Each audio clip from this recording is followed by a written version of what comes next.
Allegations: unsuitable investments in breach of fiduciary duty. Damage amount requested: $218,926.06. Settlement amount: $10,100.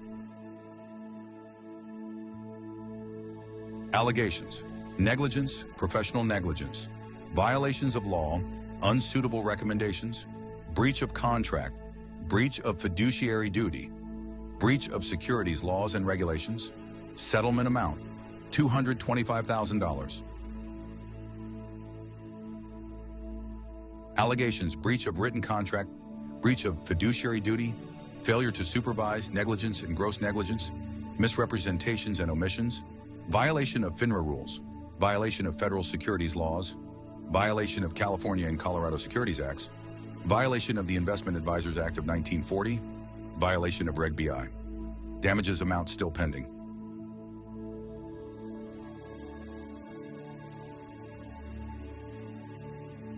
Allegations: violations of federal securities laws, violations of the Colorado Securities Act, breach of contract, common law fraud, breach of fiduciary duty, negligence and gross negligence. Damage amount requested: $135,000.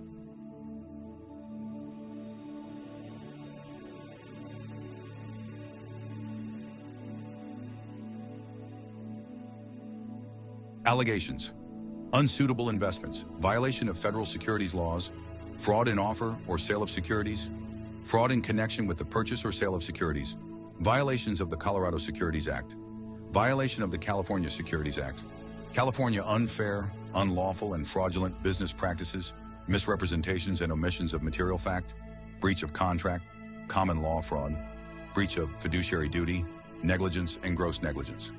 Damage amount requested: $360,000.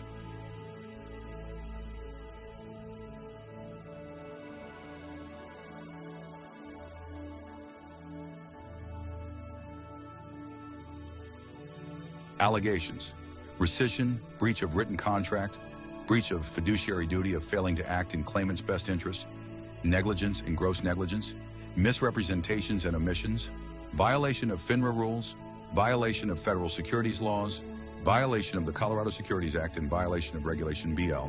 Damage amount requested: $120,000.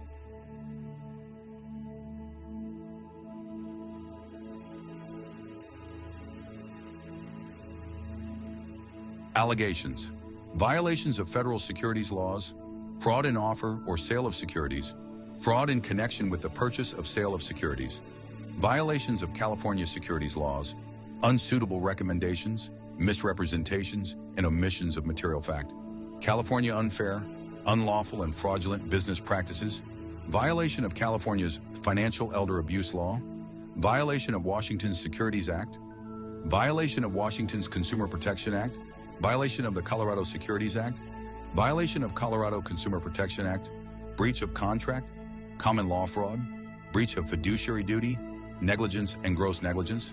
December 2019, damage amount requested still pending.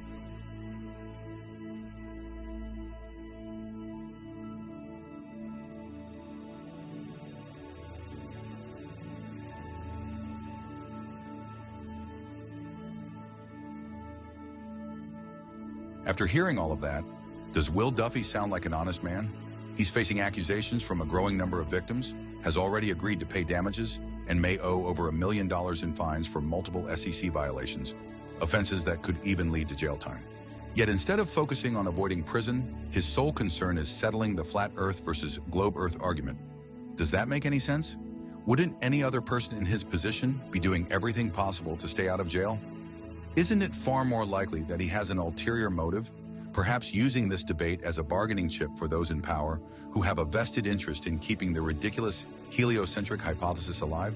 None of this adds up unless there's a powerful motivation at play, whether it be financial ruin, the threat of extended prison time, or other forms of persuasion to push a false narrative. Stripping someone of their wealth and freedom is a compelling way to ensure compliance. The heliocentric hypothesis has been debunked time and time again, yet the only defense the globe model has relies on ancient myths, mathematical trickery, fantasy-level storytelling, and outright deception. If one argues that the movement of the sun dictates the shape of the Earth, they must also believe in an object that blatantly defies natural law. We're expected to accept that helium and hydrogen can exist in the vacuum of space, where instead of expanding violently, they magically collapse into a gravitational fireball, burning through 640 billion tons of fuel per day for billions of years without shrinking. This so-called gravity is supposedly strong enough to hold on to Pluto, yet somehow ignores our own moon, among countless other contradictions in this elaborate fantasy. Natural gas law shows that gas violently fills the available space when not contained except in the heliocentric hypothesis.